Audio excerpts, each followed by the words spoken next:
Buenos días Florencia, buenos días Magalí. Bueno, ¿cómo andan? ¿Todo bien? Sí, Todo bien, todo tranquilo, la verdad. Bueno, hoy vamos a terminar de ver la unidad número 4, que es la trascendencia del derecho romano en Occidente, y vamos a empezar con la parte de procedimiento.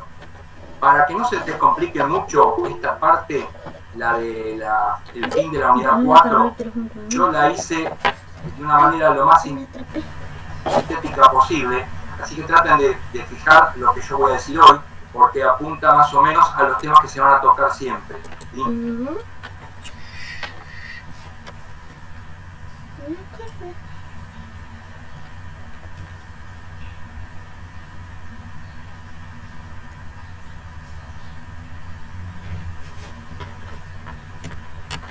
Vamos a esperar un poquito porque hay algunos que están entrando y saliendo, parece que tienen problemas de conexión. Puede ser por la lluvia, está todo nublado. Y con el cargador Sí, acá. Fíjate en la sí, larga, Ana. acá. ¿Qué venís a joder acá con ese cargador? Donde yo vivo ahora no llueve, pero cayó Fíjate con el un chaparrón bárbaro. Fíjate con el alargue. Así que eso puede perjudicar a veces. Deja este cable acá. Fíjate con el cargador ese. ¿Qué? Estoy usando el tuyo, no este. Bueno, prueba con ese, Ana. ¿Alguna pregunta de lo que vimos hasta ahora que quieran hacerme? ¿Algún comentario? Con mierda. Y si no, soplale, amor.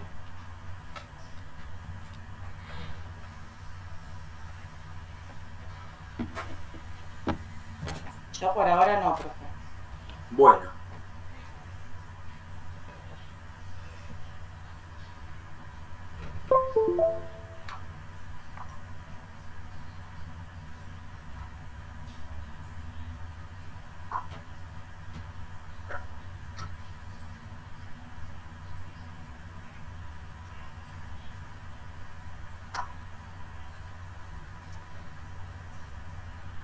Bueno, voy a arrancar de donde dejamos el otro día.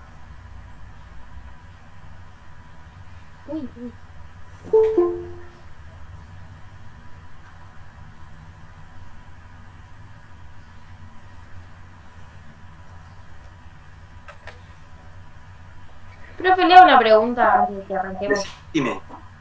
De las leyes romano-bárbaras, Sí, yo tengo anotada una que, bueno, después está la ley romana visigótica sí.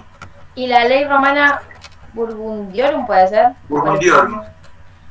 Sí. Burgundiorum, ¿está bien escrito? Sí, Burgundiorum. Es de los borgoñeses, o el ex romana borgoñesa, que lo digas así. Muchas gracias.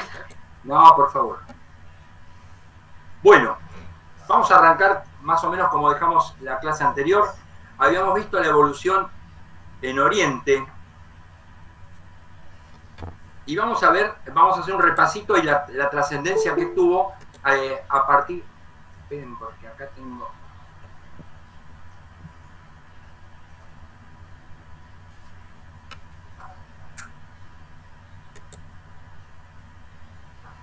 Cuando sientan un ruidito avísenme porque es alguien que quiere entrar y así lo dejamos.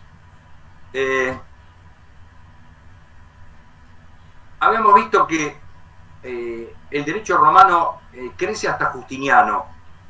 Justiniano sería el esplendor del derecho romano. A partir de ahí no va a haber evolución posterior, sino recreación de ese derecho. Habíamos visto también que Justiniano en el siglo VI de la era cristiana va a ser esa recopilación general del derecho romano que va a ser hecha en idioma griego, no en idioma latín, y que va a estar formada por las 4 obras, el digesto, o pandecta, las novelas, el código y las institutas de Justiniano. Que Justiniano también va a prohibir durante su imperio, durante su reinado, digamos, no era rey pero imperaba, que se hiciera ningún tipo de aclaración para no desvirtuar el sentido de las leyes. O sea, que no se las interpretara, sino que se las aplicara tal cual eran. con lo cual los juristas no podían hacer estudios ni interpretación alguna. Ahora, apenas muerto Justiniano, uno de sus juristas preferidos, que era Teófilo,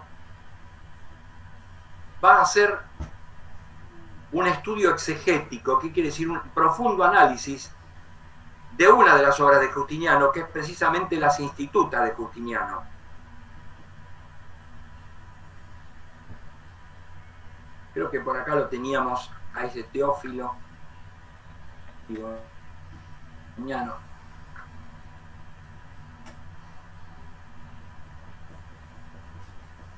Ahí anda dando vuelta Teófilo, ¿sí? Que elabora ese estudio exegético que se llama la paráfrasis de Teófilo.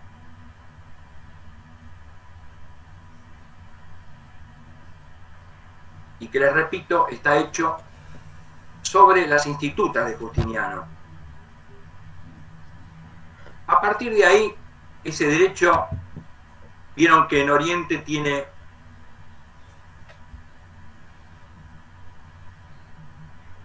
una persecución a través de la obra de León el Isáurico, Basilio el Macedonio, León el Sabio con sus basílicas, ¿sí? Pero van a ser los llamados glosadores los que van a hacer renacer ese derecho de Justiniano,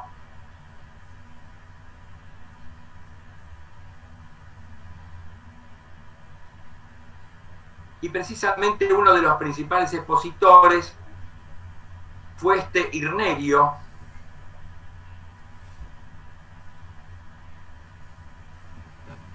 que es del siglo XI de la era cristiana. O sea que la escuela de los glosadores va a ser la que va a hacer renacer el derecho romano.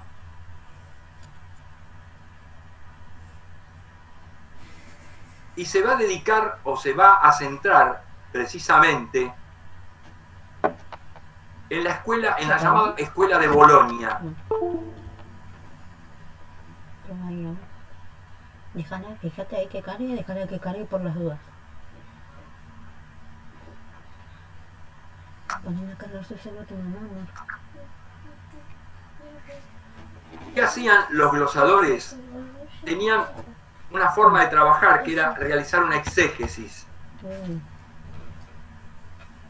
Y la hacían a través de las llamadas glosas.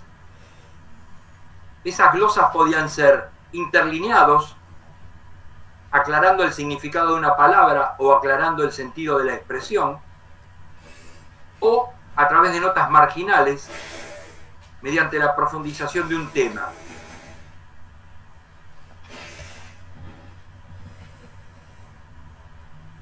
Y van a tener dos ideas principales. La idea de que el Imperio Romano es uno solo y se va a reflejar en Justiniano y su derecho. Justiniano ya había muerto hace 5 siglos. Y la idea de autoridad, que es que la obra de Justiniano es una verdad revelada. ¿Qué quiere decir? Que no admite ningún cuestionamiento.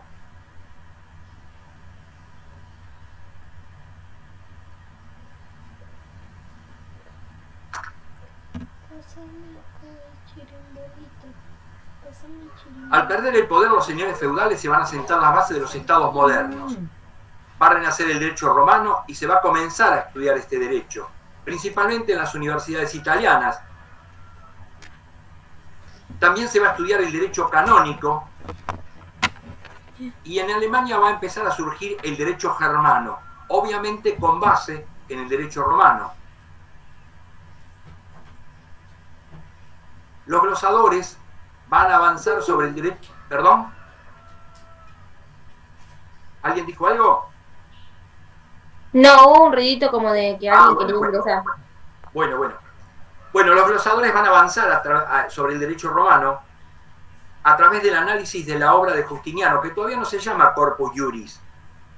Ese nombre de Corpus Juris lo va a adoptar un poquito después. Y los llamados posglosadores van a ampliar el campo del estudio incluyendo las costumbres de las cuales surge el derecho consuetudinario. Es importante en la evolución del derecho romano el llamado Fuero de las Siete Partidas. Es una obra de derecho español debida a Alfonso X de Castilla, un rey que gobernó el reino de Castilla entre 1252 y 1284. Ustedes saben que después de la caída del Imperio Romano, Europa se va a fragmentar en muchos reinos pequeños, y en el caso de España, por ejemplo, recién va a conseguir la unificación en la época del descubrimiento, ¿sí? Que el año 1492 coincide también con la unificación de España a través de los reyes de Castilla y Aragón, ¿sí? Isabel de Castilla y Fernando de Aragón unifican el reino de España después de la expulsión definitiva de los moros. Esta obra de Alfonso el Sabio es muy importante porque va a recopilar no solo el derecho romano, sino que va a amalgamar en él el llamado derecho canónico o derecho eclesiástico y el derecho germánico.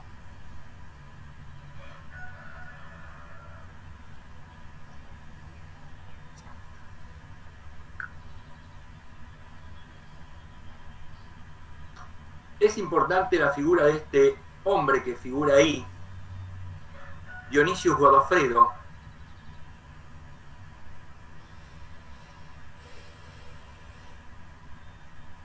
que en realidad la fecha que marca ahí es la fecha de su muerte. Arriba dice 1621, perdón. Este hombre, que va a pertenecer a la escuela francesa del siglo XVI,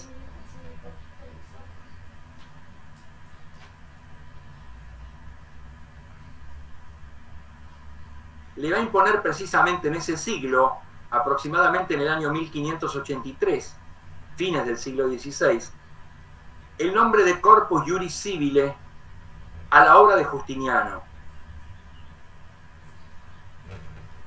sobre la cual hace un profundo trabajo de recopilación y análisis, y que va a ser la obra que va a sentar las bases para todo el futuro derecho civil occidental no sajón.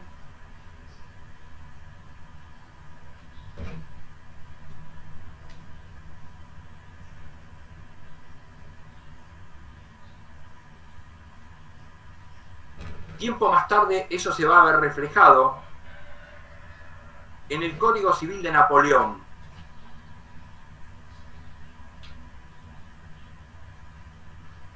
que es aproximadamente de 1803-1804, y que se considera una obra importantísima. Y según las palabras de Napoleón, dice que la verdadera gloria no es haber ganado 40 batallas, porque Waterloo empaña el recuerdo de todas las victorias anteriores. Lo que nunca se va a fumar es lo que vivirá eternamente, el Código Civil que él crea. Precisamente ese Código Civil tiene gran importancia en la época y va a trascender a nuestro derecho, porque el Código Civil de Vélez Sarsfield va a transcribir prácticamente 1000 artículos o más de 1000 artículos de ese Código Civil.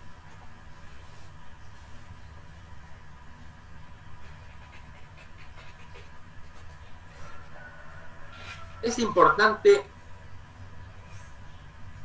para entender cómo evolucionó el derecho romano las figuras de esta, por ejemplo, de Savigny,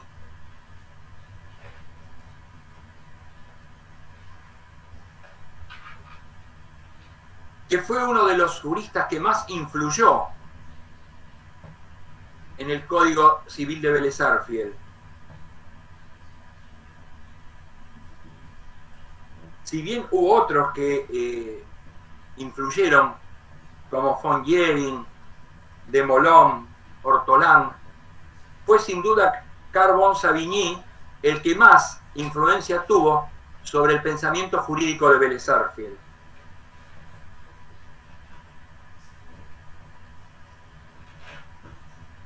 El Código Civil de Vélez Sarsfield,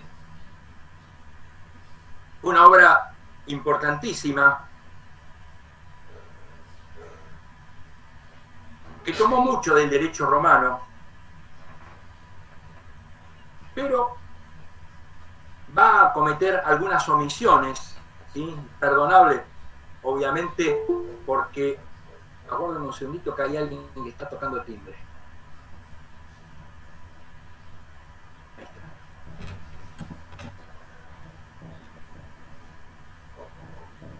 Perdonables, obviamente, porque tengan en cuenta que esa obra la hizo sin tener ningún tipo, bueno,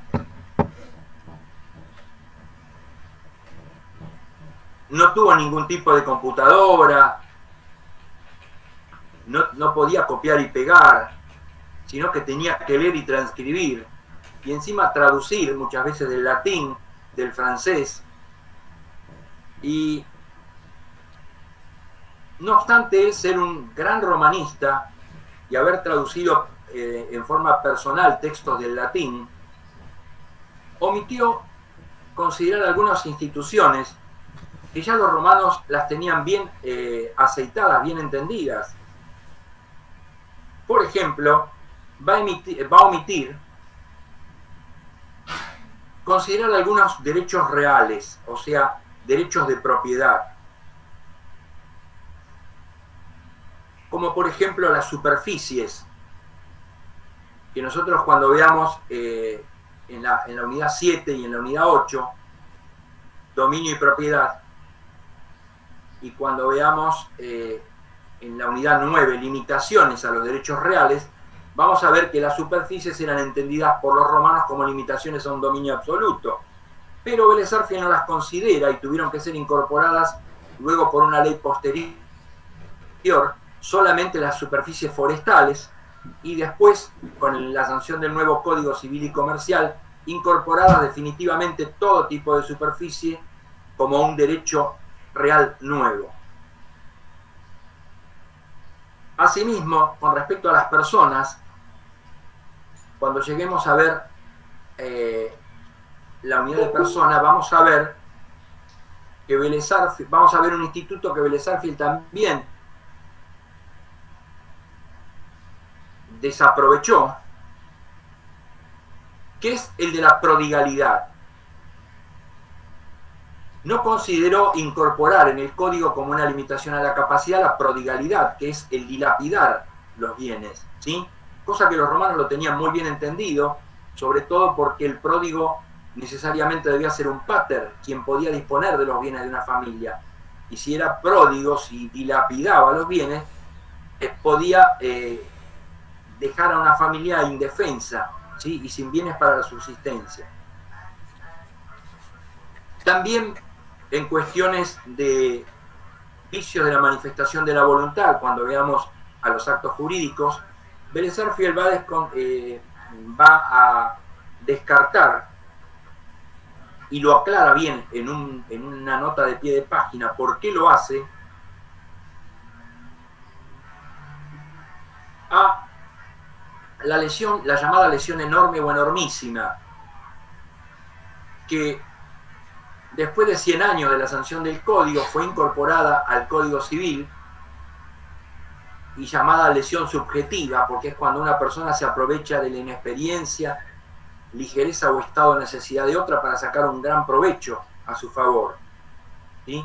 Todos esos institutos fueron olvidados por Vélez Sarsfield, que se basó, les dije, no solo en el Código de Napoleón, sino en la influencia que tuvo también el jurista Pont-Savigny, pero que además, bueno,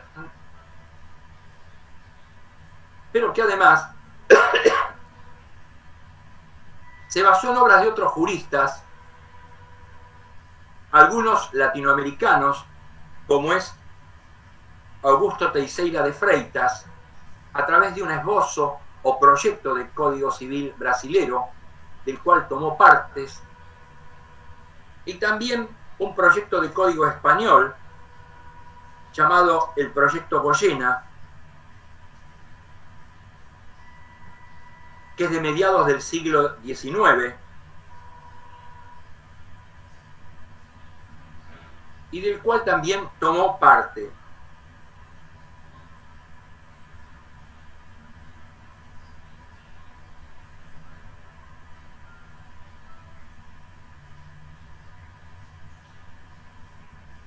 Llegados a nuestros días, podemos decir que el derecho romano tuvo gran influencia no solo en el Código Civil de Vélez Sarsfield, sino también en la redacción del nuevo Código Civil y Comercial de la Nación, que no por ser nuevo pierde la esencia romanística.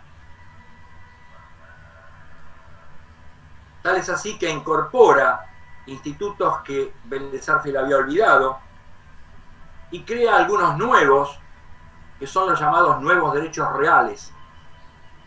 Porque vamos a ver cuando veamos en la parte de dominio que los derechos reales en el código eran un número cerrado, que quiere decir que eran nada más que los que estaban en el código. Y no se podían crear otros, salvo que el código se modificara. Y se tardó más de 100 años, exactamente 135 años, en dejar ampliada la cantidad de derechos, un poquito más, casi 145 años, en dejar ampliada la cantidad de derechos reales que el código tenía. Porque el nuevo Código Civil y Comercial va a incorporar dentro de esos nuevos derechos a los conjuntos inmobiliarios, al cementerio privado, a los tiempos compartidos, y al derecho real de superficie también, sin distinguir en que sea forestal o no. Y va a modificar también sustancialmente el régimen de la capacidad, que en el Código Civil de Vélez Sarsfield era prácticamente muy taxativa, digamos, de 0 a 14 años, incapaces absolutos de hecho, de 14 a 18 incapaces relativos, y de 18 en adelante plenamente capaces, para que el nuevo Código Civil y Comercial comience a hablar de la llamada capacidad progresiva, que es una serie de escalas en las cuales los menores de edad pueden realizar por sí mismos determinados actos, y que no son iguales las edades para cada cosa. También el Código Civil de Vélez Sarsfield había omitido, quizá algunos dicen que intencionalmente, porque era profundamente religioso, educado en colegios jesuitas, y no quería enemistarse con la Iglesia, por lo tanto no legisló respecto del matrimonio civil, y lo dejó librado a una legislación posterior, que se va a hacer unos años después del Código, a través de la llamada Ley de Matrimonio Civil. ¿Qué importancia tiene el derecho civil, el derecho romano en todo esto? Ana todavía no tomó, yo sí. El derecho romano ha servido de base para la elaboración de todo el derecho civil occidental. Y todavía se estudia en muchas universidades del país y del mundo.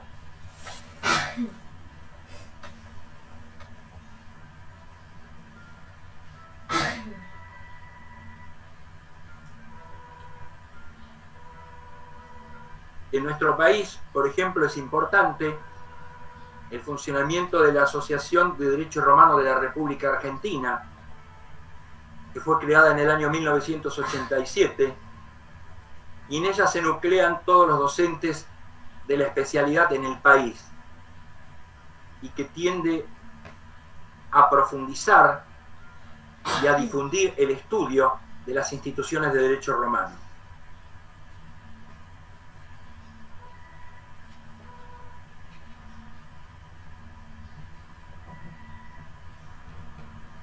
Bueno, creo que con esto tienen una más o menos idea de lo que es la evolución posterior del derecho romano en Occidente y sobre todo del derecho romano en nuestro país.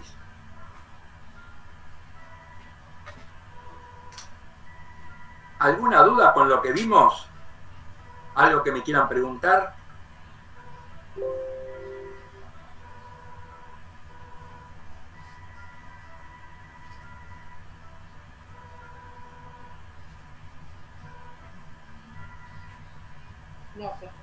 No. Bueno, ahora vamos a ver la unidad llamada de derechos. A ver dónde está el programa.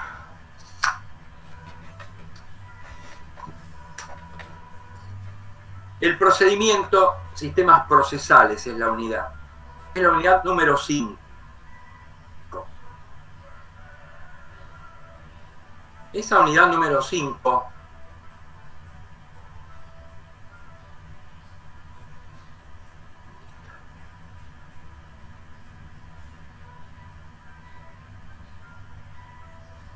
esta unidad número 5 es importante porque en realidad creo que yo les dije que los romanos fueron los primeros que concibieron al derecho o al ejercicio del derecho como un procedimiento, como algo que tiene que tener reglas fijas y que tiene que tener un ordenamiento. Ese ordenamiento es el procedimiento. ¿Ustedes cursaron ya teoría general del proceso? Sí, profe. Sí, profe. Bueno, bueno, Sí, profe. entonces habrán hecho una definición de procedimiento y lo habrán visto como un sistema concatenado, ¿sí?, que tiende a dirimir una cuestión judicial, que se basa en el ejercicio de una acción, que es la que materializa el arranque del proceso. Y precisamente la acción es el elemento determinante del derecho romano. El derecho romano es considerado un derecho de acciones. Y este proceso, o la palabra proceso, va derivada de un término latino que es un verbo, que es proceder. Procedere es ir adelante, adelantarse.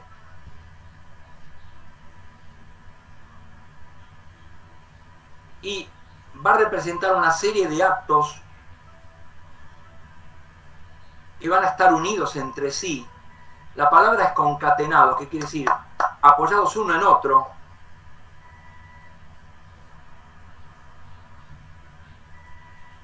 y que van a servir para un fin determinado. En este caso, si estamos hablando de derecho, es llegar a la dilucidación de un proceso judicial, ¿sí?, a determinar a quién le corresponde determinado derecho.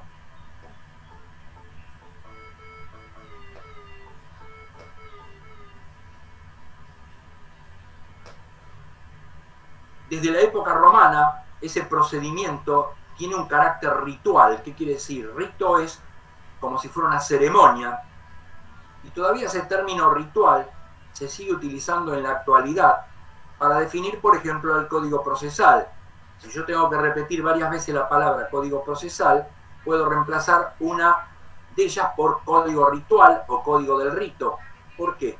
Porque el proceso es un ritual que no puede alterarse bajo apercibimiento de perder un derecho. Si yo no me manejo con las normas procesales correctas, seguramente voy a perder un juicio, ¿sí?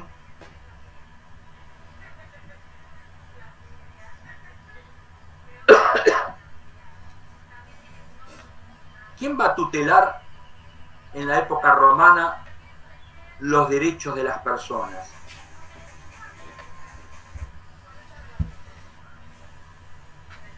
En el antiguo derecho romano, rigió en principio la justicia por mano propia, o sea, la justicia privada. ¿Qué quiere decir? Cada cual perseguía su derecho por sus propios medios, y si era necesario con la ayuda de otros. Con ello podía recobrar lo que le hubiera sido quitado, por ejemplo. Con la evolución de la sociedad y con el avance del tráfico de bienes,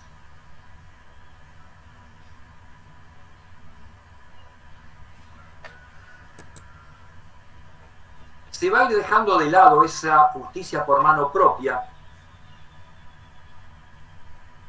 y se va a ir recurriendo a un arbitraje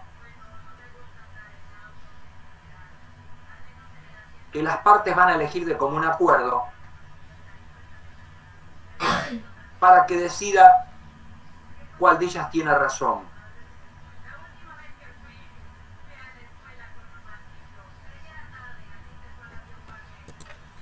Siendo que en esta época la elección del árbitro y la obligación de someterse a su dictamen eran eminentemente voluntarias, pero constituyen el primer paso de la justicia privada a la justicia pública.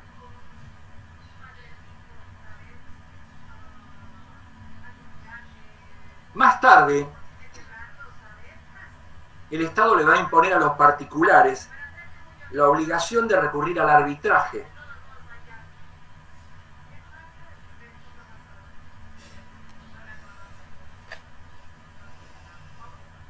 Y va a ser el magistrado quien va a controlar la elección del árbitro.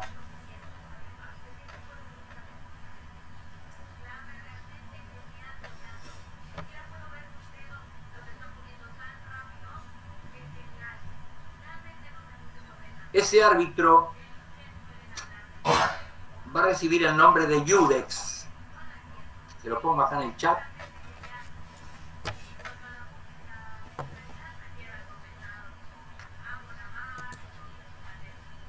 Iudex.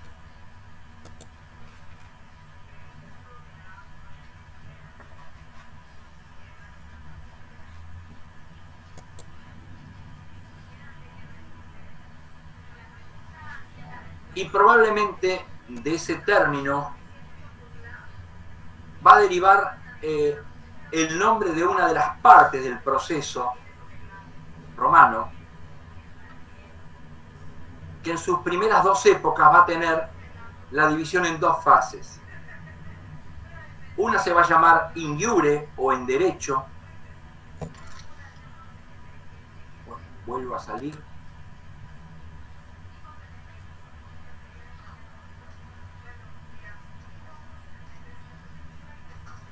Profe, dijo que se divide en dos partes. Y después lo vamos a ver bien igual, no se hagan problema. Las dos primeras etapas de derecho romano se van a dividir a su vez cada una de ellas en dos partes. Una que se puede denominar in iure o en derecho o ante el magistrado.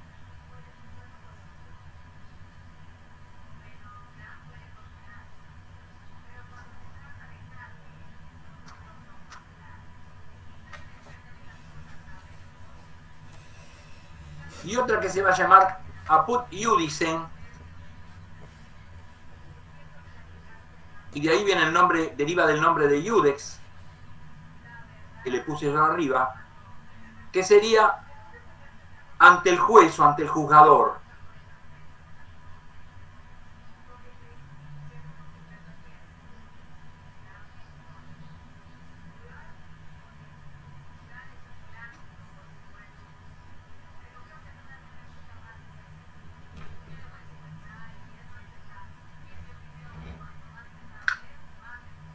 Vamos a ver en este cuadrito, esto después yo se los voy a pasar a ustedes, este Power, porque a partir de ahora los Power tienen mucho contenido, ¿sí? No como los anteriores que eran meramente ejemplificativos, como para no aburrirnos, pero estos sí ya empiezan a tener contenido y van a ver que ese cuadrito sinóptico de ahí va a marcar las tres etapas históricas Y nos va a marcar que en la monarquía Roma se va a manejar por las acciones de la ley. Después ya vamos a ver cuál es. Estos que dice acciones de la ley, proceso formulario en la República y proceso extraordinario en el Imperio, son los tres tipos de procesos que va a tener Roma a lo largo de la historia. Legis actio la primera, formulario la segunda, extraordinario la tercera. Van a ver que las dos primeras van a confluir en una flechita que dice orden judicial privado, ¿sí? ¿Qué quiere decir? Ahí la justicia va a ser impartida no por un funcionario del Estado, sino que va a ser impartida por un iudex, que las partes van a definir voluntariamente. En cambio, durante el Imperio, o sea, lo que nosotros llamamos principal y dominado, el proceso llamado extraordinario va a pasar a ser resorte exclusivo del Estado y va a ser un orden judicial público, porque va a ser el Estado quien va a dar no solo el encuadre jurídico de una cuestión, sino también la sentencia con respecto a la cuestión. ¿Sí?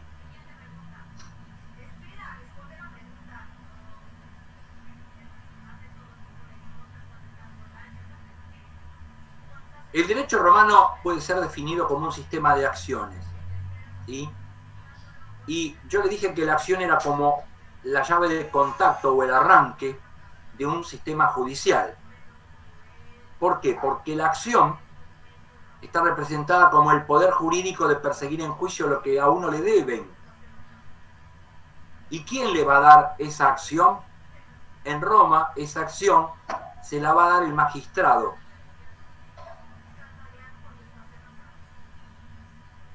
Dice, en Roma la jurisdictio, ¿qué quiere decir? Decir el derecho, es desde el principio y por largo tiempo considerado un poder personal del magistrado que no va a entender sobre la sentencia, ¿sí? Sino que solamente va a dar el planteo, o sea, la acción, pero no la solución al caso. ¿Por qué? Porque la solución al caso la va a dar ese juez que las partes van a denominar árbitro, o que van a designar para que arbitre entre ambas. Recién a partir del siglo I después de Cristo, o sea, el Imperio, comienza a estructurarse como una función del Estado y que van a cumplirla los jueces. Entonces la jurisdicción va a ser más o menos asimilable a lo que pasa en nuestros días, porque comprende también la facultad de emitir el judicium o sentencia. Esto va a modificar el concepto primitivo de que en un principio la intervención del poder público en las controversias privadas era muy limitado y que paulatinamente se fue incrementando.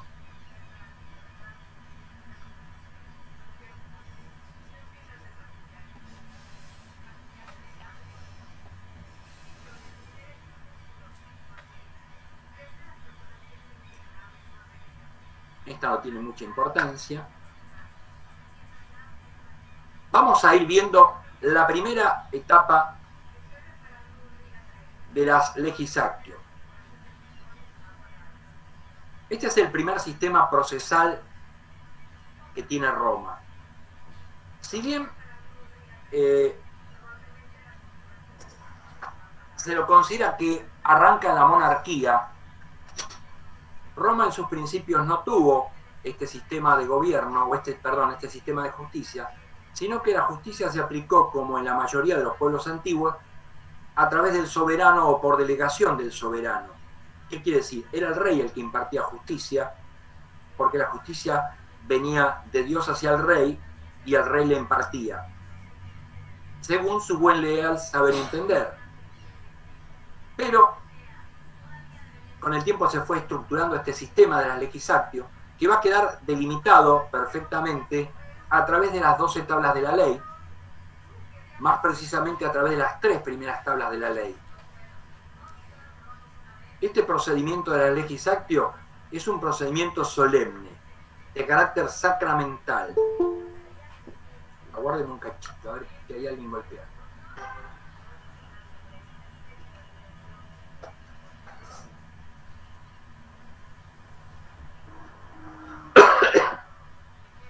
Es un procedimiento que se realiza en forma oral, en ambas fases. Dice, lo que no es más que una manifestación del carácter sacramental. ¿Por qué? Porque debían repetirse siempre determinadas palabras. Lo sacramental tiene que ver con la forma, ¿sí? Siempre se debían repetir las mismas palabras, porque si se cambiaba el sentido de las palabras, se cambiaba el sentido de la acción y se podía perder un juicio. Dice que a pesar de la existencia de dos etapas ante personas distintas, o sea, el magistrado y el juzgador, se podía decir que era un proceso sumario porque se resolvía con brevedad las controversias. El procedimiento estaba dividido en dos etapas denominadas in iure, o etapa de conocimiento, que se realiza ante el magistrado, y la etapa apud iudicem, o de decisión, que se surte ante el juez o el árbitro privado, y que era un proceso de carácter dispositivo.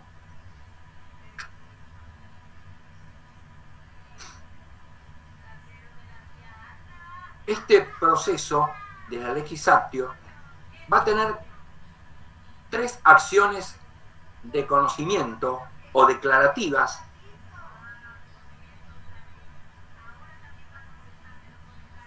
acá están divididas. En realidad ustedes van a tener las tres serían la legislatio per sacramento, que a su vez se divide per sacramento in rem y per sacramento in persona, pero es una legislatio per sacramento, otra legislatio per iudicis postulationem y una legislatio per condictionem. Después vamos a ver qué es cada una. Y dos acciones que se denominan ejecutivas,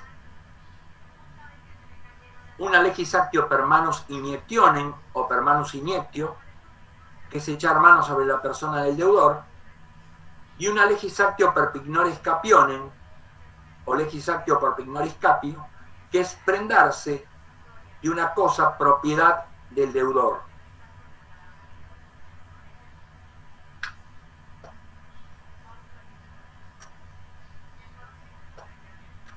Acá tienen en pocas palabras para qué se utilizaban cada una de estas legislatio. Dice que la legislatio per sacramentum o acción sacramental se aplicaba en los derechos reales y de créditos y tenía el valor de un carácter de juramento sacro.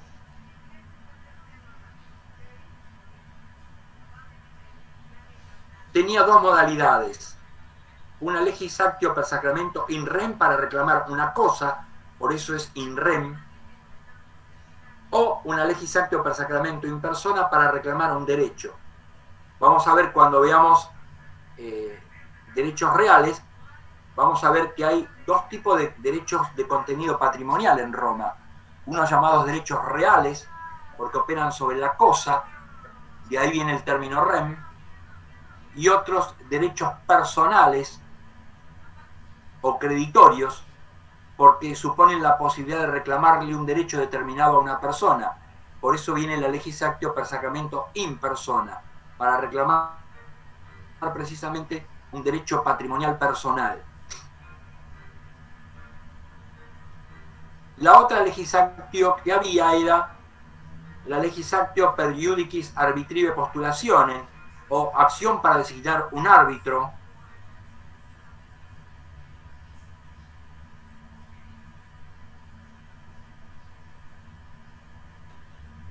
y que va a ser el medio por el cual las partes van a designar un juez o árbitro para que sentencie.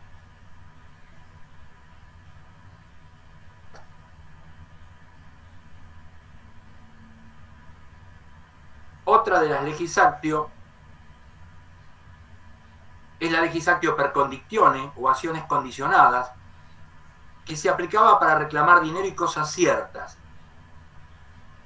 Y era una forma por la cual el demandante o sea, el actor, requería la comparencia del demandado a los 30 días para nombrar un juez.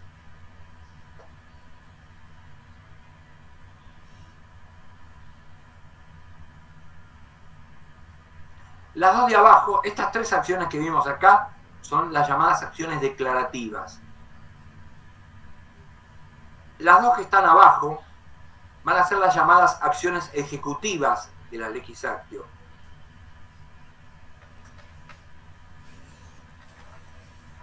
La de la izquierda, la legis actio per pignore scapio o acción de garantía, va a consistir en tomar los bienes del deudor por parte del acreedor sin ninguna intervención.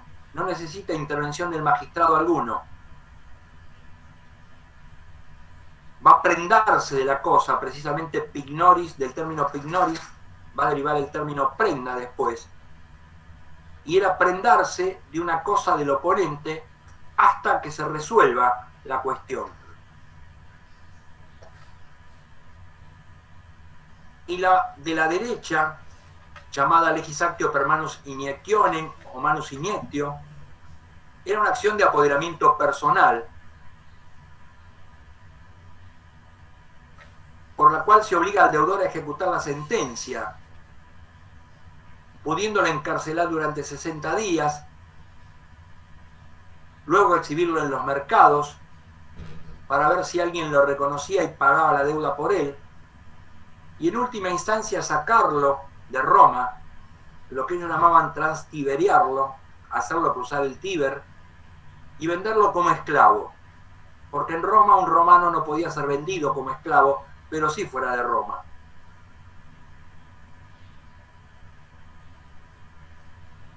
Ese procedimiento va a ocupar toda la monarquía y parte de la república, y va a coexistir con el procedimiento que luego lo va a reemplazar, que se va a llamar el procedimiento formulario.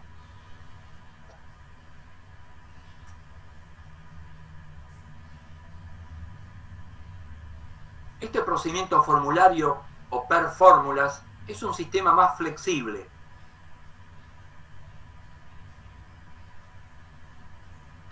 Va a existir una mayor participación del magistrado y del mismo juez en el proceso, y las fórmulas que documentaban todo el procedimiento eran de carácter público. Va a descansar principalmente en criterios de buena fe y de equidad, y va a suponer la separación de los conceptos de ius y fas, o sea, va a alejar el derecho de lo religioso. No, y estoy grabando la clase y me estaban diciendo, porque hay otro chico que también lo sube a YouTube, voy a buscar el programa que se usa para... Y se van a desarrollar en forma clara los efectos de la litis contestatio, o sea, lo que hoy llamaríamos contestación de la demanda. Y se los paso a ellos, cosas que ya enseguida me empiezan a seguir y ya ellos tengan para los videos. Este proceso formulario va a tener también dos fases. Una in iure y otra apud iudicem, como en el proceso de las legis actio.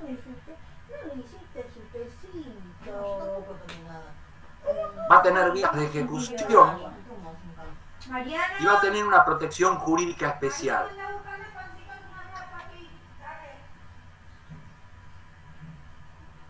La primera fase in iure temprano se largó con todo. Gorda. Temprano se va a realizar ante el magistrado. Horrible como se largó. Y se va a redactar y aceptar la fórmula, y mediante la aceptación de este documento se le va a conferir al juez la facultad de condenar o absolver al demandado. Porque tenías frío. Y lo primero que va a aparecer en la fórmula es la designación del juez que se hará cargo del litigio. Es lo que en el proceso anterior sería la legis actio per vel arbitrive postulationem o per iudice postulationem.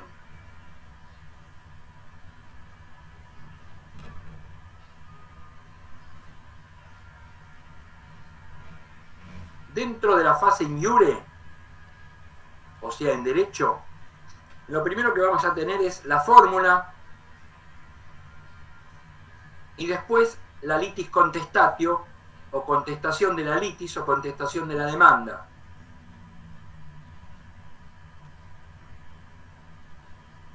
Y en la segunda etapa, o sea, ante el juzgador, se va a desarrollar ante el juez. Y el juez se va a basar primero en la fórmula, en las pruebas y en los alegatos de las partes. Y no va a ser necesario, como en el caso anterior, en la legis actio, que la sentencia se dicte el mismo día. ¿Sí? En el proceso de la legis actio se tenía que dictar sentencia antes que se ponga el sol, ya que el juez va a disponer de plazos más amplios acorde a las circunstancias.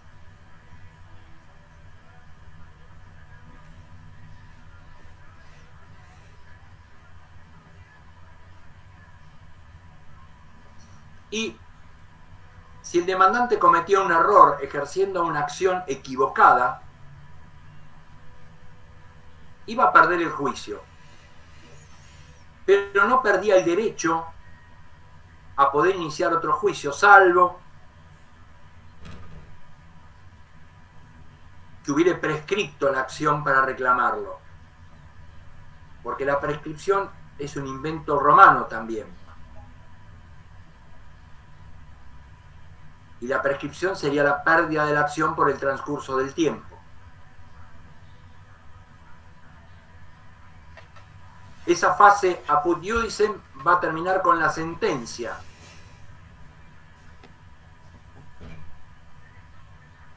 ¿Y cuáles van a ser los casos en que un error cometido por el demandante le iba a hacer perder el juicio?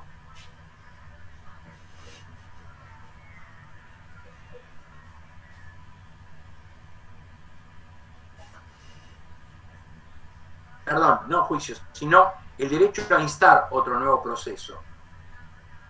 Si pidió más de lo debido, no se lo van a otorgar. Y si pidió menos de lo que debía, o menos de lo que le debían, le van a otorgar el monto reclamado, pero no va a tener derecho a iniciar un nuevo proceso.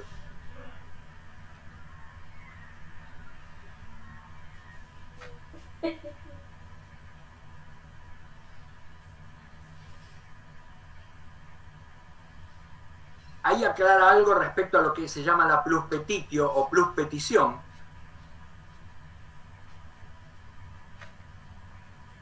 Que puede ser con respecto a la cosa, si pide más de lo que le debían, con respecto al tiempo, si por ejemplo invoca el vencimiento de un plazo y no ha ocurrido, con respecto al lugar, se puede referir al lugar del cumplimiento de una obligación, o con respecto a la causa, respecto a la causa que lo originó. Esto lo vamos a ver, a entender mejor cuando veamos negocio jurídico, y que vamos a ver que la causa es un elemento esencial en el negocio jurídico para los romanos, ¿sí? Pero ahora no tiene tanta importancia.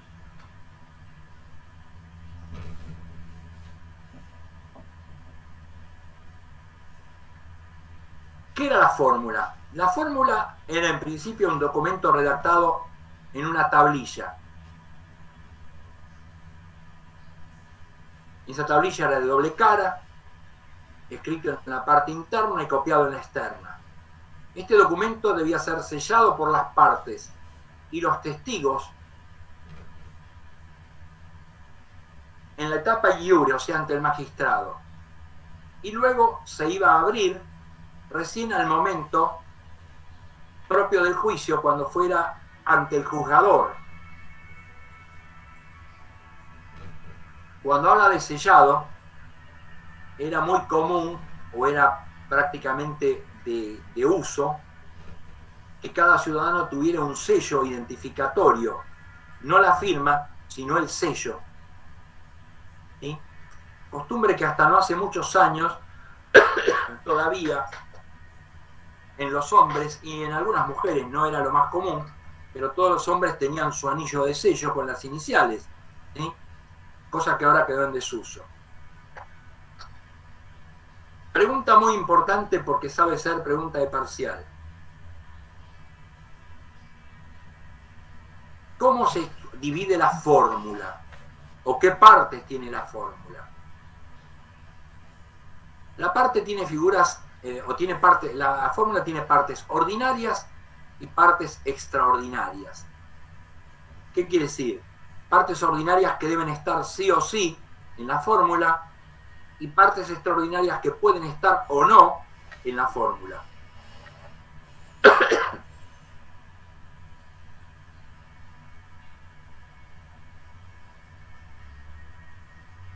Una de las partes es la... A ver, aguárdenme un cachito.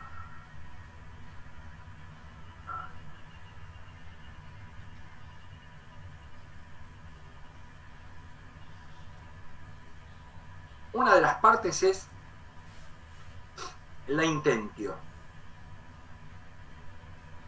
Se considera la parte más importante, porque ahí se va a indicar la pretensión del demandante o el actor.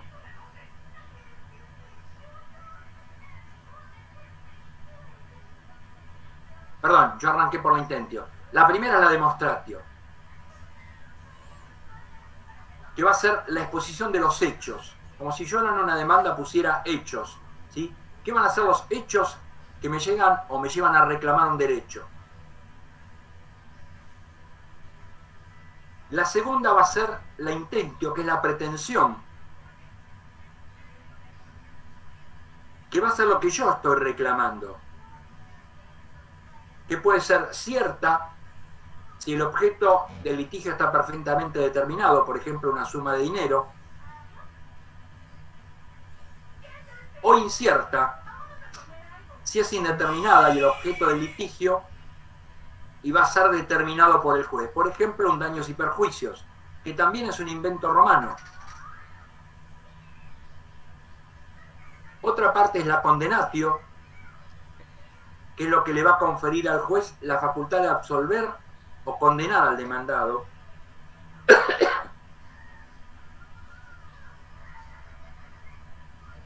Y la adjudicatio, que lo vamos a ver después como una forma de adquirir el dominio o propiedad a través del derecho civil en forma derivada, y que va a facultar al juez a adjudicar total o parcialmente el objeto de litigio.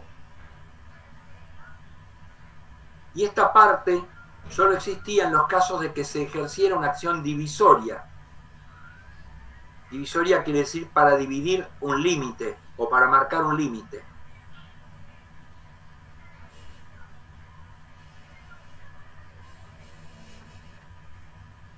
Con respecto a las partes extraordinarias de la fórmula,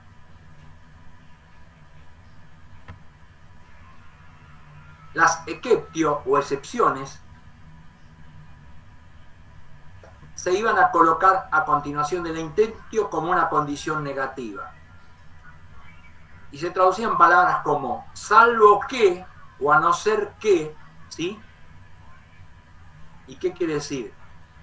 Ustedes excepciones la vieron en derecho, en teoría general del proceso, como medios de defensa procesal que tienden a dilatar o a impedir el avance de una acción, ¿verdad? Sí, profe. Bueno, en este caso, si yo reclamara una suma de dinero, la excepción podría ser a no ser que pudieras comprobar que me has pagado con otra cosa, por ejemplo, ¿sí? Y la segunda parte extraordinaria que podía aparecer son las llamadas paradescripciones. Estas paradescripciones, cuya traducción literal es escrita al principio, paradescriptio significa eso, iban a preceder a la demostración y en algunas ocasiones iban a reemplazarla, el interés del demandante, y en otras el interés del demandado. Estas prescripciones, por ejemplo, podían ser la de la pérdida de la acción por el transcurso del tiempo, y ese es el sentido que ha tomado en la actualidad el término prescripción. Hablamos de prescribir cuando hemos perdido el ejercicio de la acción, ¿sí? Esas excepciones podían ser de 2 caracteres o 2 caracteres, tal cual en la actualidad. Y si son perentorias, se pueden oponer en cualquier momento y van a destruir totalmente la acción, van a impedir definitivamente el avance de la acción. O ser dilatorias y solo pueden ser opuestas en ciertos momentos y van a paralizar la acción temporalmente. Por ejemplo, una excepción de pago parcial documentado, ¿sí? ¿Qué quiere decir? Si vos me demandás el cobro de 10.000 pesos y yo puedo demostrar a través de una excepción de pago parcial documentado que te pagué 5.000, la acción se va a paralizar y no me vas a poder cobrar más que el saldo. Pero ¿cuándo la puedo poner? Cuando contesto demanda, no la puedo poner después, ¿sí? Porque sería extemporánea la excepción. También podría ser una excepción de falta de personería, que aquel que me reclame no tenga derecho a reclamarme, ¿sí?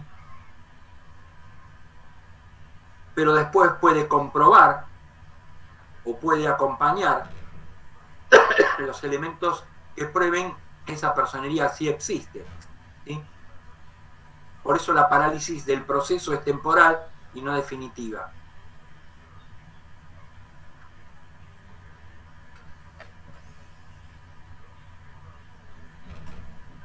Van a haber unos recursos que van a complementar la acción jurisdiccional del pretor.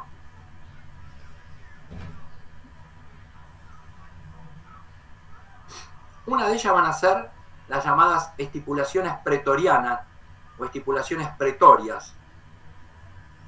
Estipulatio fue considerado un tipo de contrato verbal y solemne de los orígenes de Roma.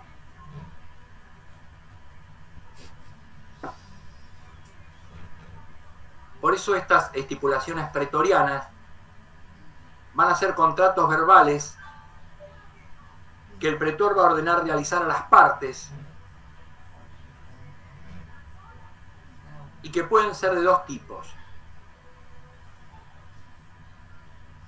Procesales, si están destinadas a regular el normal desenvolvimiento del proceso.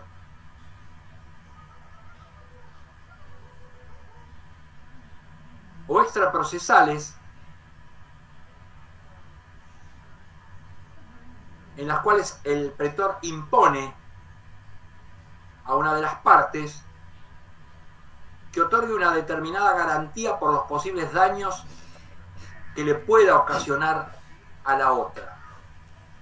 En este cuadrito, en el cuadrito del ejemplo, da la excepción de cautio daño infecti o acción de daño temido, caución de daño temido. ¿Sí? Dar caución, de ahí viene la palabra cautio, es dar garantía precisamente, ¿sí? Y le era impuesta al propietario de una casa que estaba en ruinas para que garantice sobre los posibles daños que le puede causar a la casa de un vecino. Otro de los recursos complementarios de la jurisdicción del pretor son las llamadas missio imposiciones o misiones imposiciones.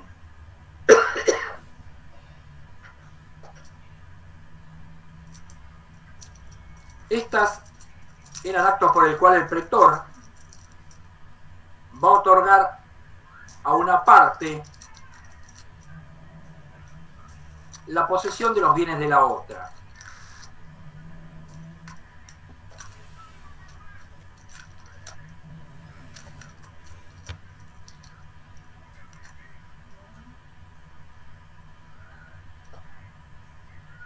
Otra es los llamados interdictos, que los vamos a ver cuando veamos derechos reales. Y precisamente viene de la palabra entredicho, ¿sí? Interdicto significa entredicho, y generalmente operan cuando no hay un derecho cierto en poder de una persona. Y van a constituir en órdenes del pretor.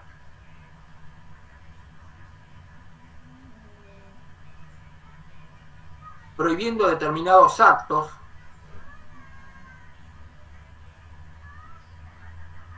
ahí le explica que pueden ser de carácter violento, o la realización de algún acto, como la exhibición de un documento, la restitución de una cosa perdida, etc. Por eso los interdictos van a ser de exhibir, de restituir, de prohibir,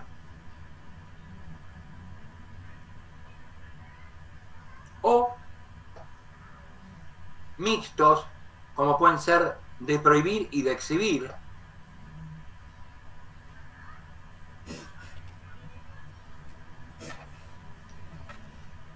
Y estos interdictos a su vez van a poder ser simples, donde haya un demandado y un demandante, o dobles, donde la posición de ambos litigantes sea idéntica.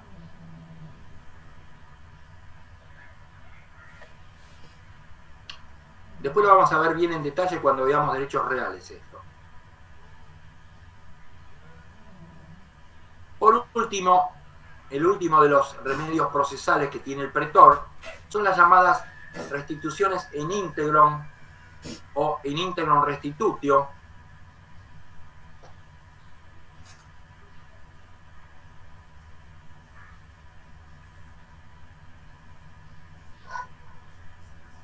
y es un medio por el cual el magistrado desconocía los efectos de un hecho o un acto jurídico, o sea, revocaba los efectos de un acto o un hecho jurídico. Y se va a tratar de una derogación de los principios del ius civile, que es la validez de los actos, pero que el magistrado lo realizaba en funciones de equidad.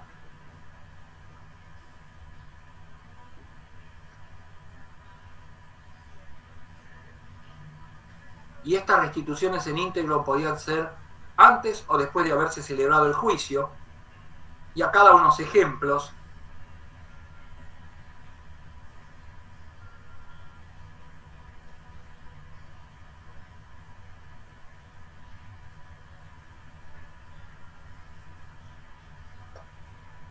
Dice cuando a los menores de edad hubieran obrado con un tutor falso,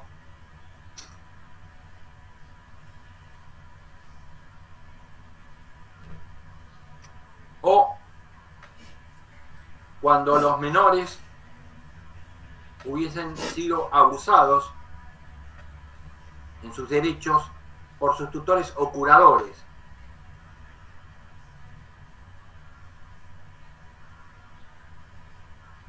O cuando se hubiese operado contra ellos por dolo.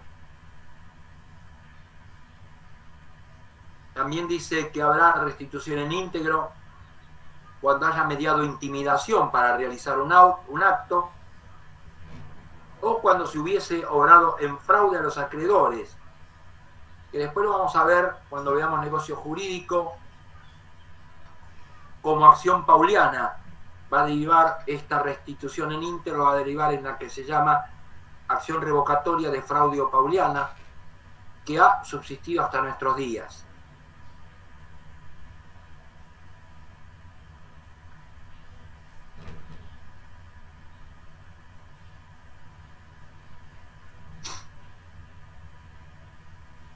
¿Vamos bien hasta acá? ¿Alguna pregunta?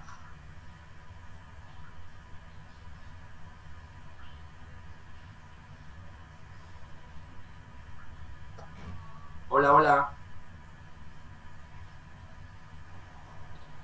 Sí, bien, profe. Por ahora. Bueno, Sí, profe. No, profe. bueno. Estaba mirando porque acá...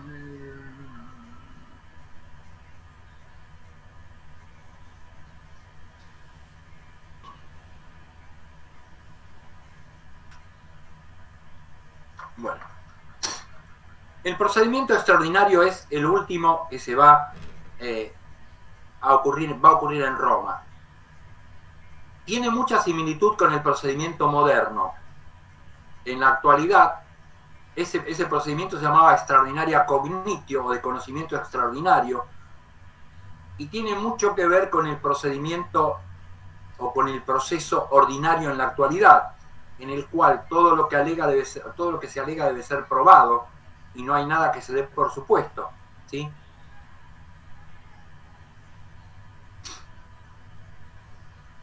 Acá dice que si el destinatario no interdicto no cumplía con él, el solicitante tendría que solicitar iniciar un proceso diferente al formulario llamado procedimiento extraordinario.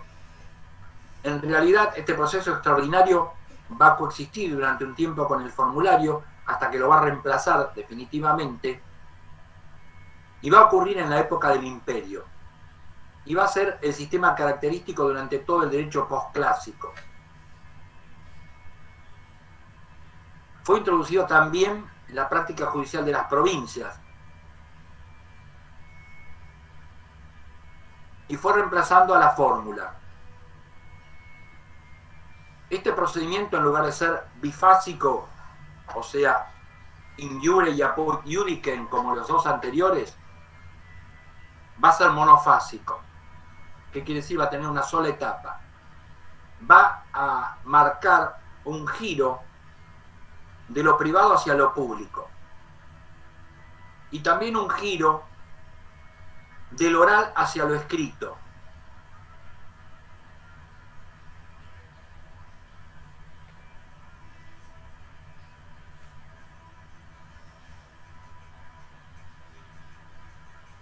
Van a desaparecer los efectos de la litis contestatio porque acá va a sufrir una nueva contestación. Va a haber una contestación de demanda que va a ser particular para este proceso y que va a tener un tiempo para poder presentarla el demandado.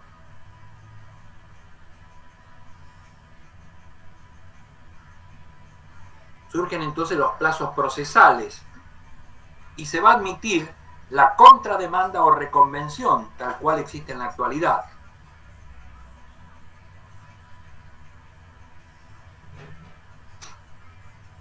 La condena ya no va a ser forzosamente pecuniaria, sino que va a poder caer sobre cosas determinadas y va a aparecer por primera vez el recurso o apelación en contra de la sentencia, cosa que los otros procesos no tenían.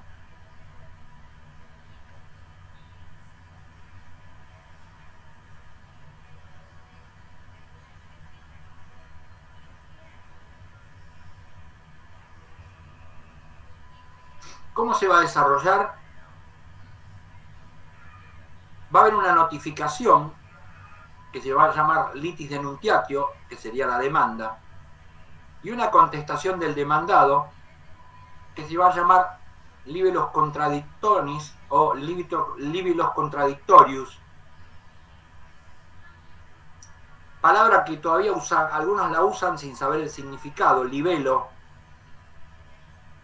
que si ustedes van al diccionario de la Real Academia, libelo significa escrito infamante, por lo tanto no hay que usarla como sinónimo de escrito, ¿sí? No tiene el valor que tenía en derecho romano. Esto forma la litis contestatio, lo que sería la traba de la litis,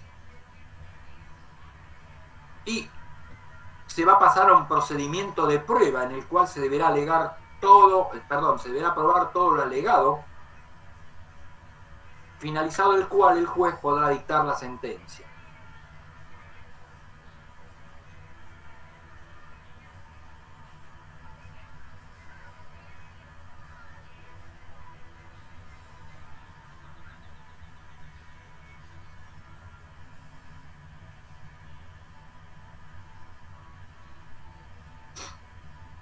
Yo le dije que el sistema de derecho romano es un sistema de acciones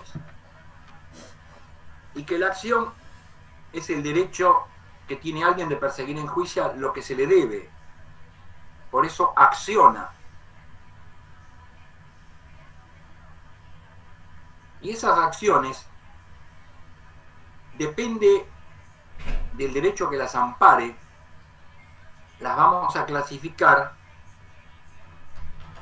en acciones civiles y acciones honorarias, ya sea que se encuentren amparadas en el derecho civil o que hayan sido dotadas de acciones por el derecho honorario o derecho pretoriano. También podemos hablar de acciones reales y acciones personales, y acá vamos a tener que ver qué derecho de contenido patrimonial están protegiendo. Serán acciones reales aquellas que protejan derecho real de propiedad sobre una cosa, y van a ser acciones personales o creditorias aquellas que protejan el derecho a reclamarle algo a alguien, por ejemplo una prestación. O acciones prejudiciales, cuando la finalidad de la acción sea resolver una cuestión previa que puede dar lugar a un ulterior litigio.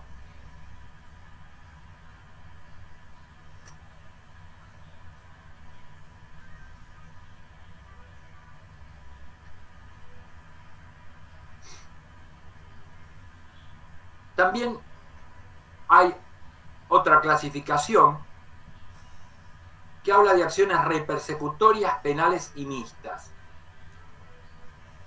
Dice, en atención al objeto que persigue la acción. En las repersecutorias lo que persigue es la recuperación de la cosa.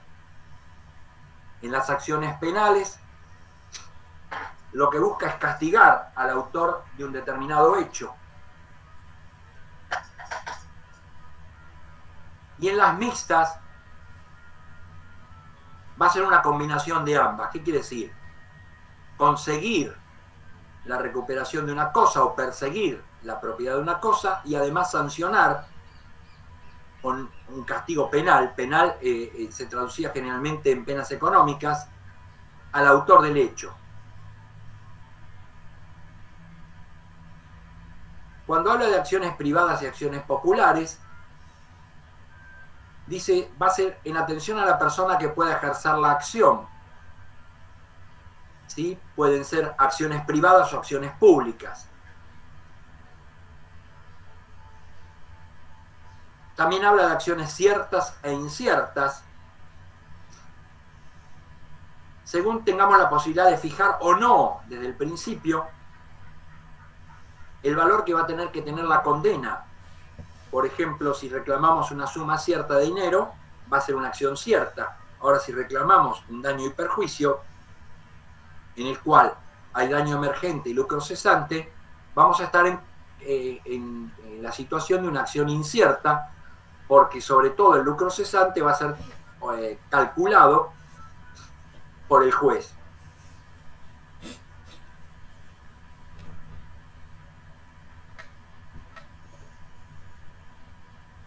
Las llamadas acciones arbitrarias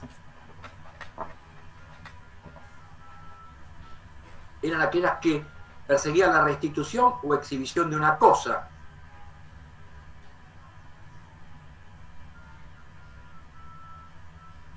Las acciones perpetuas y las acciones temporales tienen que ver con el plazo en que se tiene para ejercer la acción.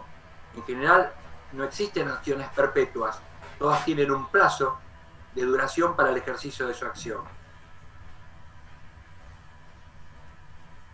Y por último, las acciones de derecho estricto y acciones de buena fe y las de derecho estricto, el juez debía ceñirse a los términos planteados en el proceso, no tenía la facultad de tomar en cuenta cualquier otra circunstancia. En cambio, en las acciones de buena fe, el juez estaba plenamente facultado para investigar e interpretar y valorar los hechos.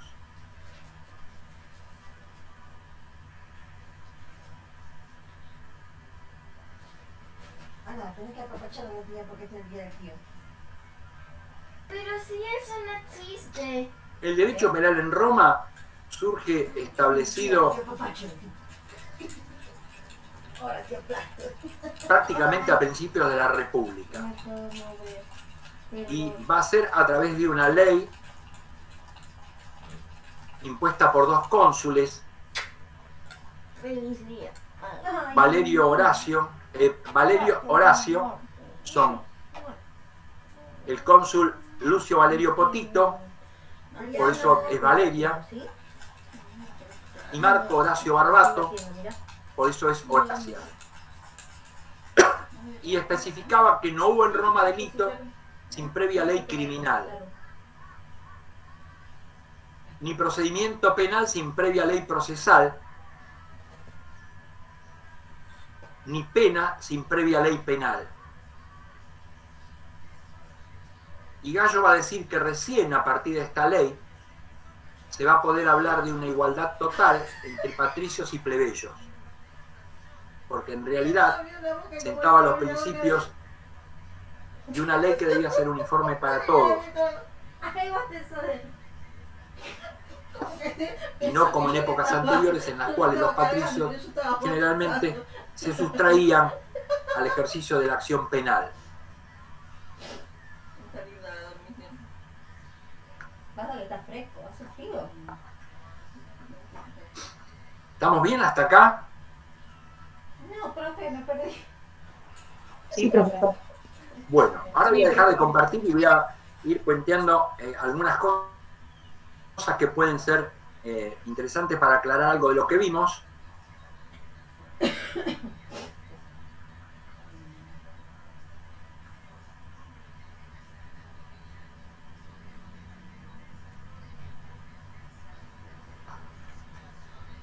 Voy chequeando a ver que no me falte nada.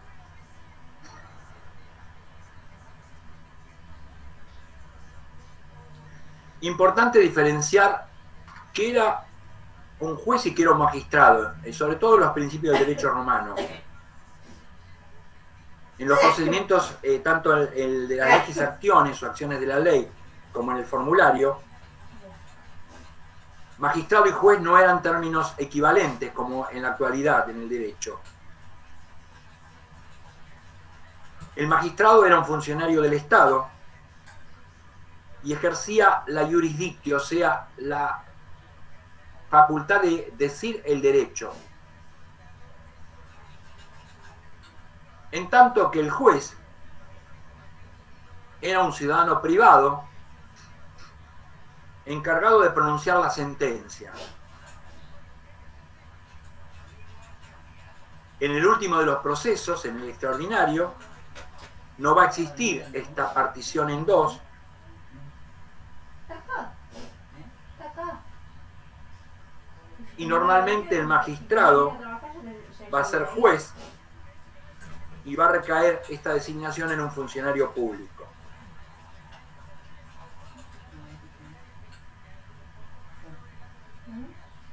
Importante decir que el primer procedimiento de las acciones de la ley, y que como les dije estaba establecido sus normas en las 3 primeras tablas de la ley, va a ser un sistema que va a ser exclusivo de los ciudadanos romanos.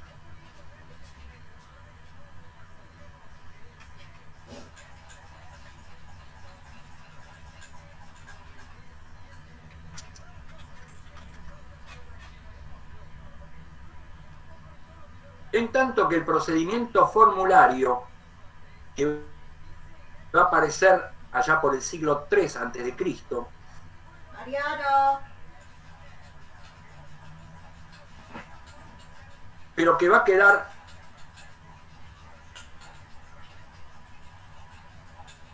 sancionado recién en el siglo II a.C., a través de una llamada Lex Aebutia, que es la que va a sancionar el procedimiento formulario.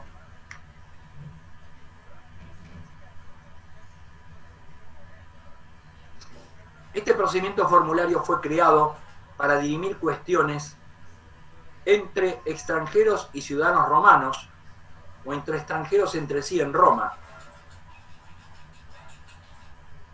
o aún entre ciudadanos romanos que optaran por este proceso. ¿Eso basado en qué? Basado en que era necesario establecer un sistema de justicia por el comercio que tuvo Roma, por la gran difusión, por el gran crecimiento, y generalmente esto se da de la mano del llamado pretor peregrino, que es el que va a impartir justicia entre romanos y extranjeros, o entre extranjeros entre sí dentro de Roma y fuera de Roma.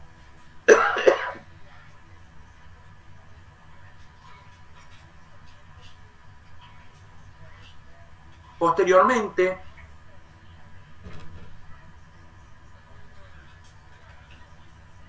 en la época de Augusto, directamente se va a suprimir la aplicación de la Legis Actio,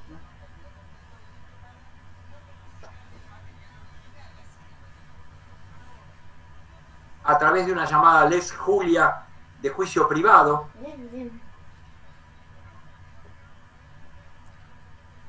e impuso a todos los romanos la obligación de acudir al proceso formulario. Méteme la lengua. Méteme la lengua.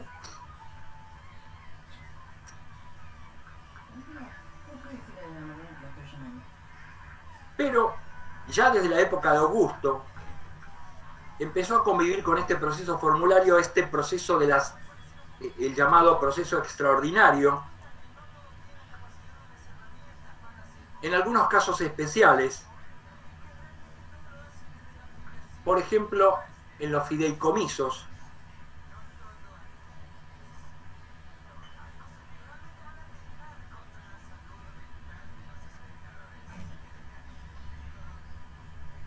y convivió con el proceso formulario hasta que fue directamente abolido el formulario en el año 342 después de Cristo, a partir del cual solo quedó vigente el procedimiento extraordinario.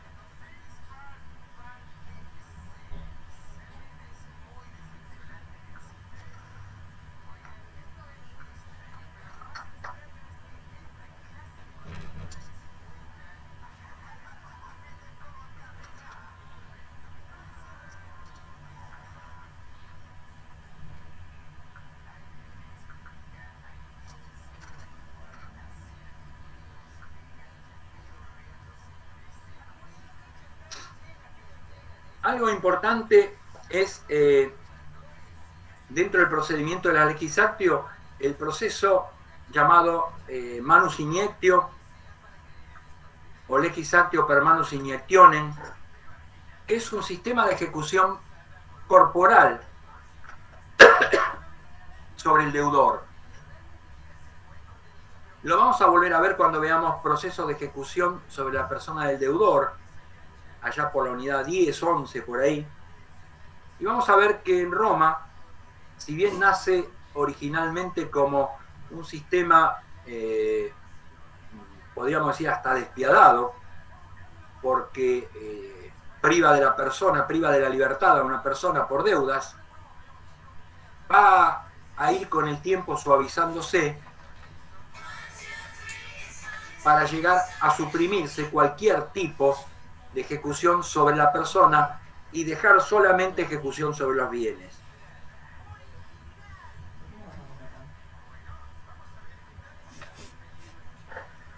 Este proceso de aprehensión corporal se realizaba frente al pretor y el acreedor recitaba unas palabras solemnes por las cuales adquiere poder sobre la persona del deudor.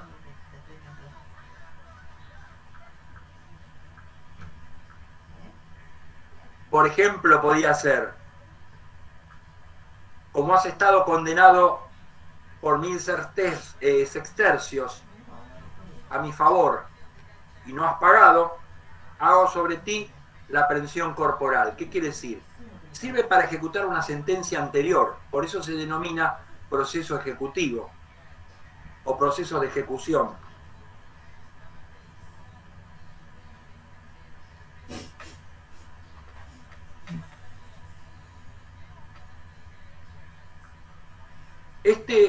Esta persona aprendida no se podía defender por sí mismo, sino que tenía que pedir la intervención de alguien que lo hiciera en lugar de él, y esa persona se llamaba Pindex, que después toma, de esa palabra se denomina o se deriva el término garante.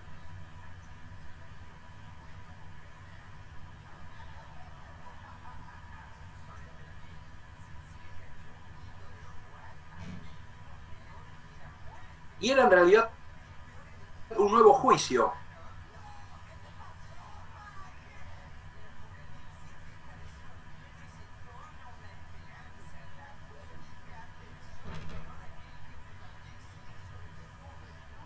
El pretor podía entregarle la persona del deudor al acreedor,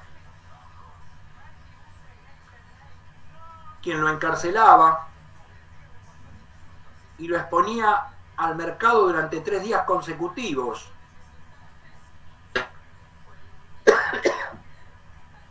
Para ver si aparecía alguien que pagara por él.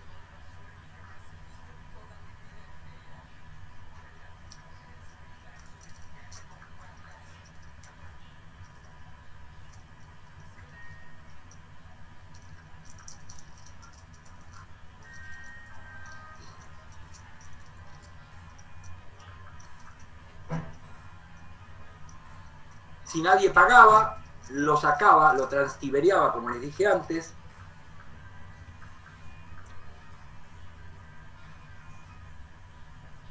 y lo vendía como esclavo. Si aparecía más de un acreedor a cobrarle deudas, se podían dividir la persona del deudor, pero dividir no es cortarlo en pedazos, sino que podían venderlo y repartirse el producto de la venta para satisfacer sus créditos.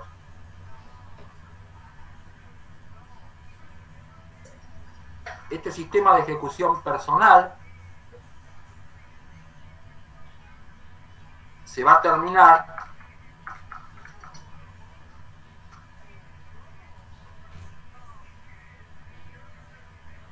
a través de una lex Poetelia Papiria,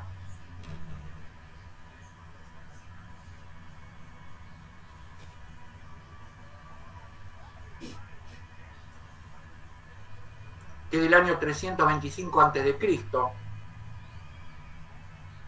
que va a abolir la ejecución personal.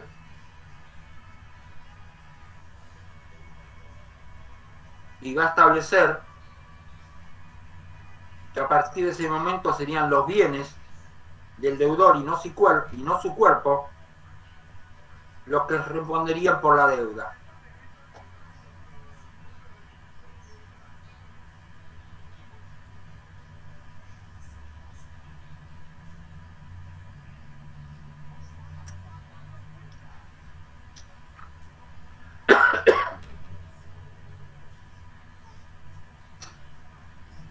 Y la segunda acción ejecutiva,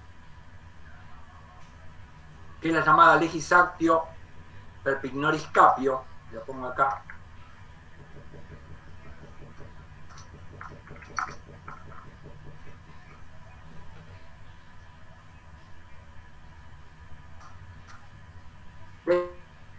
legis actio per pignoris capionem, tiene un origen muy remoto,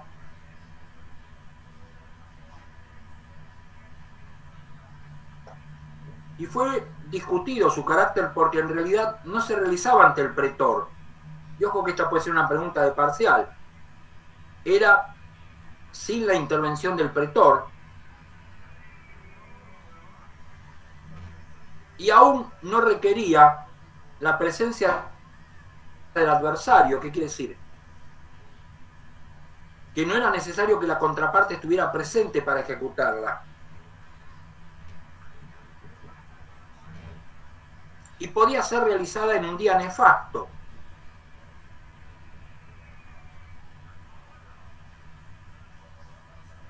Y consistía en que el acreedor se apoderara de bienes del deudor hasta cobrar su crédito.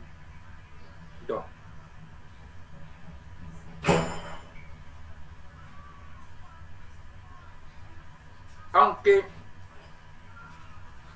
la aplicación de esta ley solo se utilizaba para deudas de carácter público o de carácter sagrado.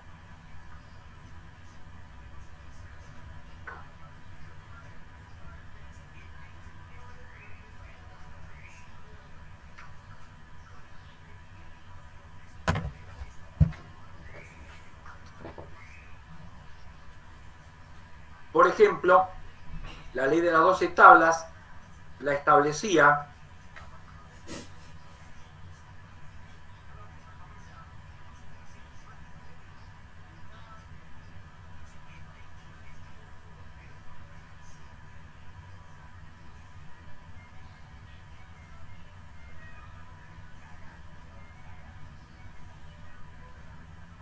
para el comprador, perdón, para el vendedor,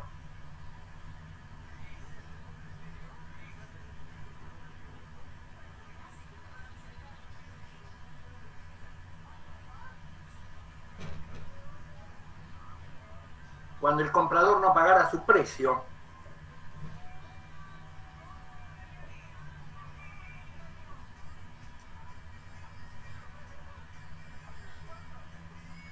y una ley censoria se le otorgaba a los publicanos. Publicanos eran los recaudadores de impuestos, contra aquellos que no pagaban precisamente los impuestos.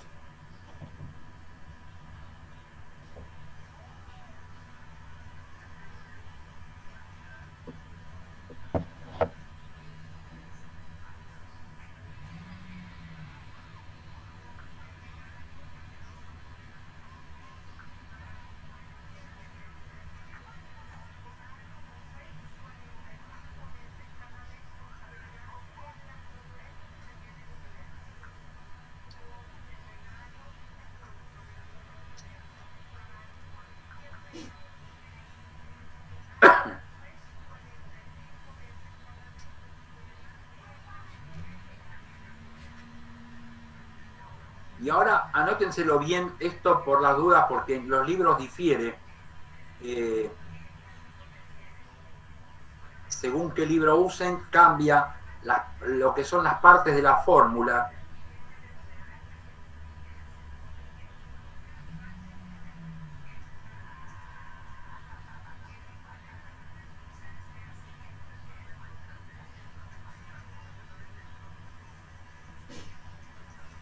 Y en general, en el proceso formulario, las partes de la fórmula como ordinarias, o sea que deben estar necesariamente presentes, son la designación de un juez,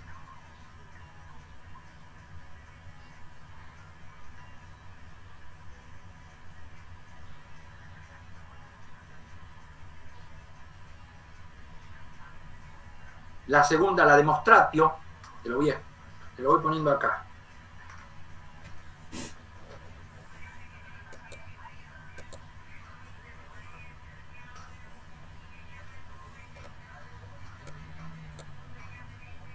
La demonstratio es la exposición de los hechos que llevan o por lo cual se llevó a cabo el litigio.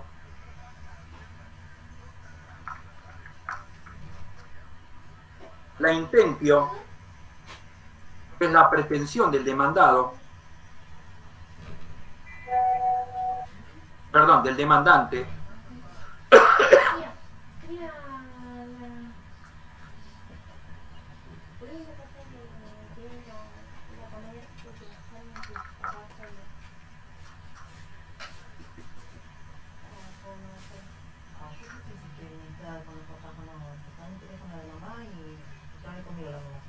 La condenatio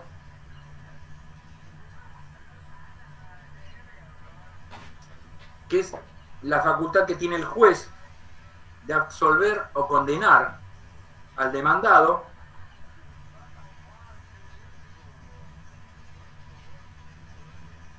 y la última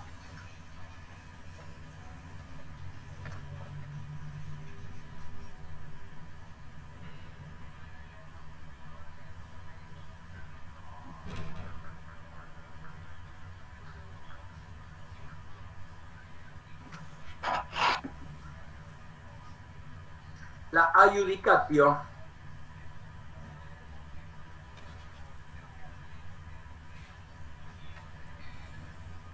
sí, no hay problema, Marcelo.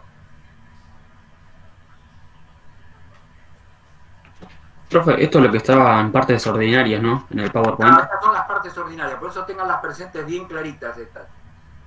Esta última, la adjudicatio, que es lo que va a facultar al juez a adjudicar total o parcialmente el objeto del litigio.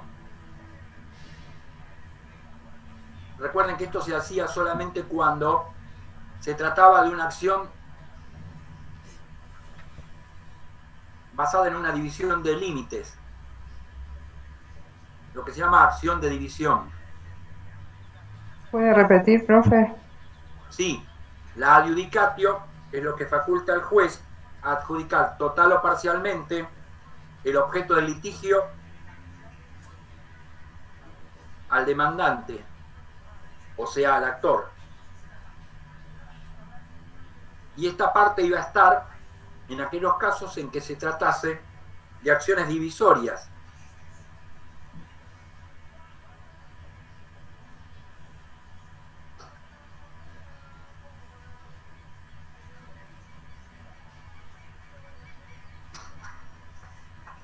Y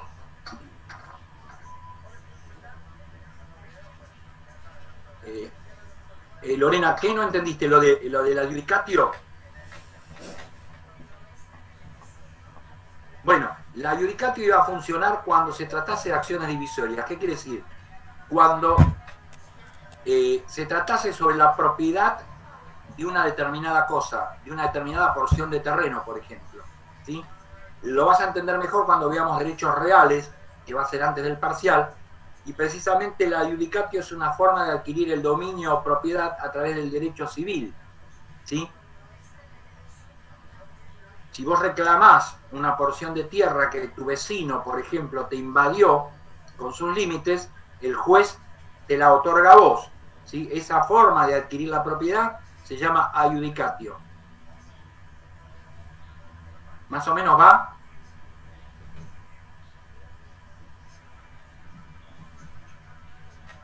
Bueno.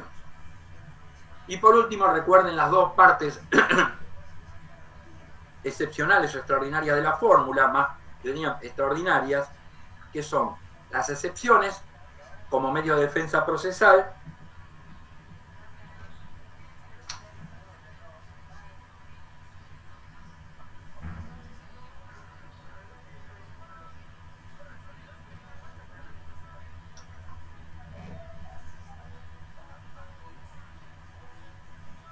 y las prescripciones.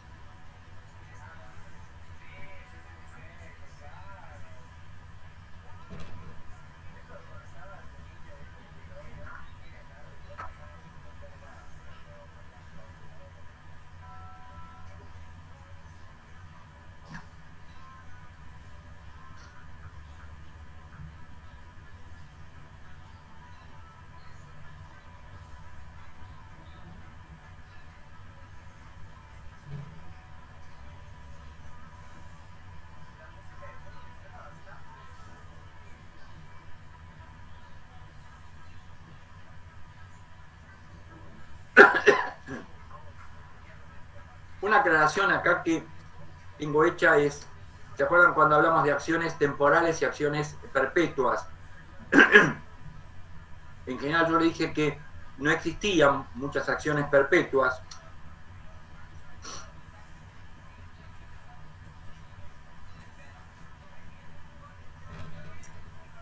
Sobre todo existieron en el derecho preclásico, y las acciones perpetuas se identificaban con las civiles y no tenían prescripción nunca, en tanto que las temporales se identificaban con las honorarias, que prescribían en 1 año, o sea, el tiempo de duración del edicto del magistrado. Dice papá que la espere la mamá porque la mamá se fue a comprar para la comida. La mamá se fue a comprar. Y al desaparecer la división entre derecho civil y derecho honorario por la unificación de la condición de ciudadanos de todos los habitantes del imperio, las acciones perpetuas se convirtieron en las que prescribían en un tiempo más largo. No fueron para siempre, sino que fueron fijadas por Teodosio II en un máximo de 30 o 40 años.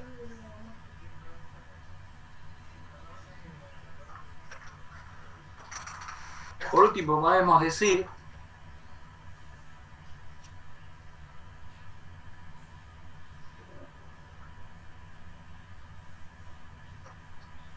que todo el sistema romano, así como a modo de conclusión, está reunido o está conformado a través de una civilización que fue muy ruda en su infancia. Ruda, yo lo equiparo a rústico, donde hubo un gran simbolismo material, una excesiva ritualidad, y el derecho fue una mezcla de pantomimas, ¿sí?, de escenificaciones y de palabras consagradas, lo que ellos llamaban cierta verba, ciertas palabras que no podían ser dejadas de pronunciar, porque si se pronunciaban mal se perdía el derecho.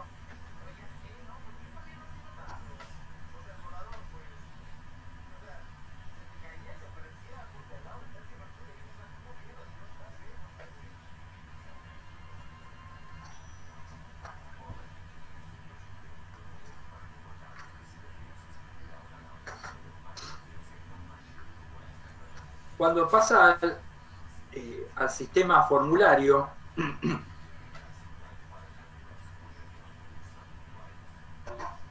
se flexibiliza un poco la excesiva ritualidad, pero todavía sigue marcando una mezcla entre lo religioso y lo jurídico.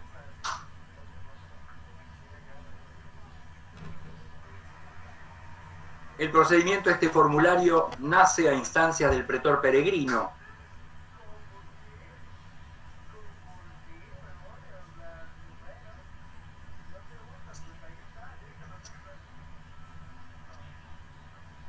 Es un proceso que tiene una mayor sencillez.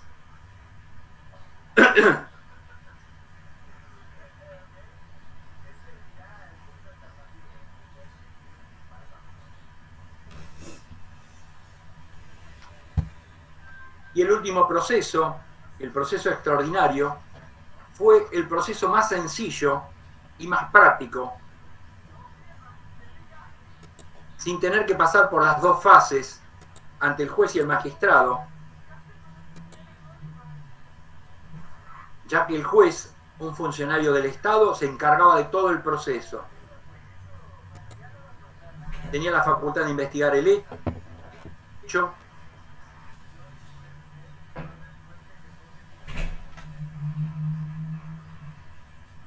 y algo que se parece en la actualidad es que el proceso podía durar un tiempo prolongado que se terminó estableciendo en 3 años. Fíjense que desde un día en el proceso de la legislatio pasamos a 3 años en el extraordinario.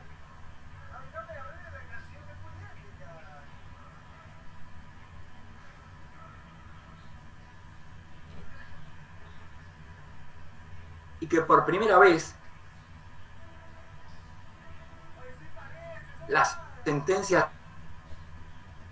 dictadas podían ser apeladas y que los procesos tuvieron el carácter de procesos públicos.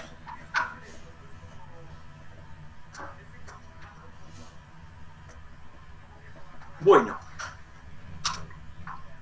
medio al galope, pero hemos llegado a terminar con todos los temas. Péguenle una leída, cualquier cosita que tengamos dudas al respecto, la semana que viene, hoy es miércoles, el viernes lo vemos y me preguntan las dudas que tengan, y si no, arrancaremos con la unidad que sigue, que es la de persona. ¿Sí?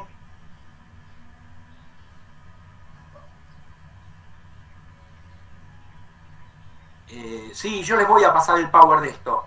Si puedo esta tarde, si no mañana lo subo al grupo para que lo pasen. ¿Sí? Sí, profe, por favor. No hay ningún cuestionario para ubicar respuestas. No, el del power de la semana pasada se lo paso junto con el de hoy. Pero igualmente el de la semana pasada no tiene mucho, es muy light. El de hoy sí tiene contenido. Profe, una consulta. Dígame.